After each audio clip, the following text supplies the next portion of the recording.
Hi, this is Billie Beene here with a short update regarding the Chinese spy balloon. Today's date is February 3rd, 2023. New. This is my third YouTube channel. I have a subscribe button in the lower right corner of my screen. Thanks for like, subscribe, and share on YouTube and Rumble. Episode 499. Some of my sources are God in the Bible, Patriot subscribers, Joshua Philipp with Epoch and Crossroads, Canadian Prepper, Monkey Werx, T-BB-77, Peter the Insider, interviewed recently by Jessica Ariel, Morocco, Steve Quayle's site, The Washington Examiner, and Gene Decode Plus. So let's get started. Okay, this will be a short update, and I'll be working on one that'll be longer, either later today or in the morning. So more is coming out about this Chinese spy balloon that we first heard about on Wednesday. There's Mexico, Texas, Florida, the East Coast. We've got California. Okay, Canada, Alaska, with its Aleutian Islands. Okay, so out here we've got Hawaii, and we also have further this way Guam, which is a U.S. territory somewhere around above Australia and New Zealand, far in the western Pacific Ocean. Okay. So we are learning about more spy balloons coming from Canada over the U.S. and one over Hawaii and one over Guam.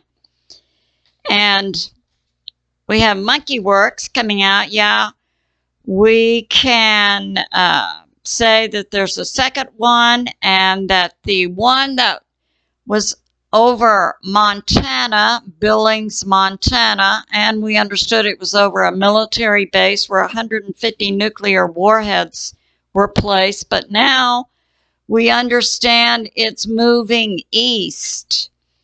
And Monkey Werx says the position of it up in the air is 90,000 feet. And this is actually below what commercial planes would fly out, which is about 40,000 feet. So, yeah, that's going on this morning.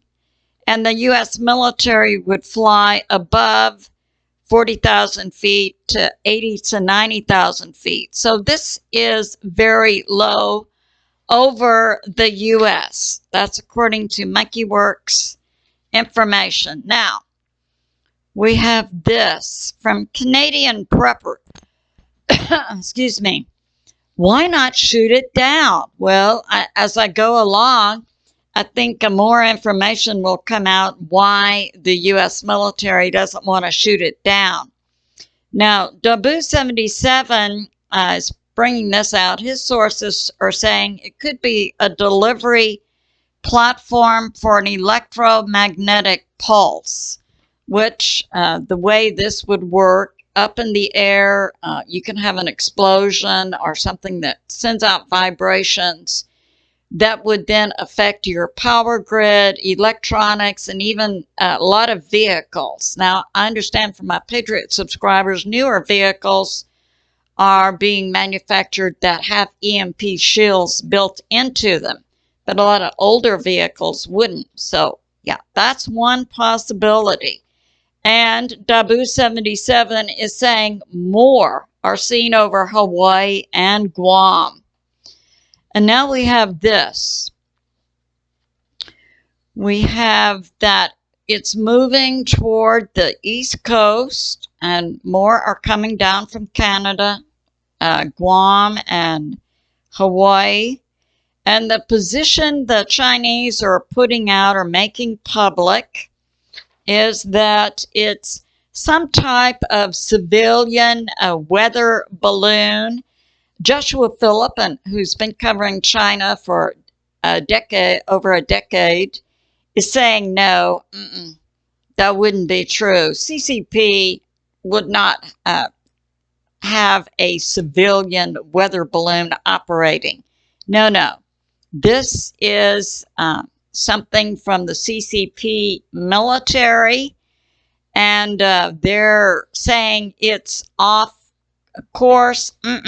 Now, Joshua Philipp is bringing out this new information that this is a Chinese spy balloon, and it is being remotely controlled. It's just not up there going where the wind is blowing it. So it is remote control by the CCP military. Or perhaps it's Chairman Z with the white hats, and they're trying to keep the black hats with the shadow U.S. government, shadow U.S. military from using nukes. We're not sure. Okay, the Washington Examiner is coming out with this, that it can also carry payloads. In other words, it could be carrying a nuke or a bomb or an EMP type device. And a Canadian Prepper brings this out. In September of 22, the Chinese tested a space balloon that could carry a 1.2 ton payload. So it could be carrying a nuke or a balloon. Now, we had recently Peter the Insider is the director of the 12th Division of the ACIO, Alien Contact Intel Organization. That's a division of the NSA. Just a few weeks ago, and I put that report out, that the Chinese had sent on ships to the U.S. containers that held ballistic missiles, and they were also carrying a payload, his information said, of a bioweapon. Now, here's a scenario also for these Chinese spy balloons that it's coming out or remote controlled. They're being operated by one sector or another of the Chinese military, either CCP or Chairman X's White Hat group. But as this information comes out, I'm suspecting it's the CCP, that it's a Chinese spy balloon that can carry a payload of up to 1.2 tons. So it could be carrying a nuke or a EMP device. And it could also be carrying remote controlled devices inside the Chinese spy balloon that could launch these missiles that came inside the Chinese ships, containers with bioweapons. So I submit to you this whole scenario would explain why the U.S. Pentagon is not shooting it down, and it would also give credence to that information coming from Mike from around the world that the U.S. was moving to Defcon 2, a new position of military readiness, that the only other time the U.S. has been in that state, Defcon 2, was in 1962 during the Cuban Missile Crisis. So it is a good time to get cash, food, and water, to prep and pray. And so we pray to God for America and all nations around the world to have peace and prosperity in 2023. And I say to my Family and friends, remain steady out there. Continue to pray. God is in charge and He is on the move. I love you, and I'll see you soon.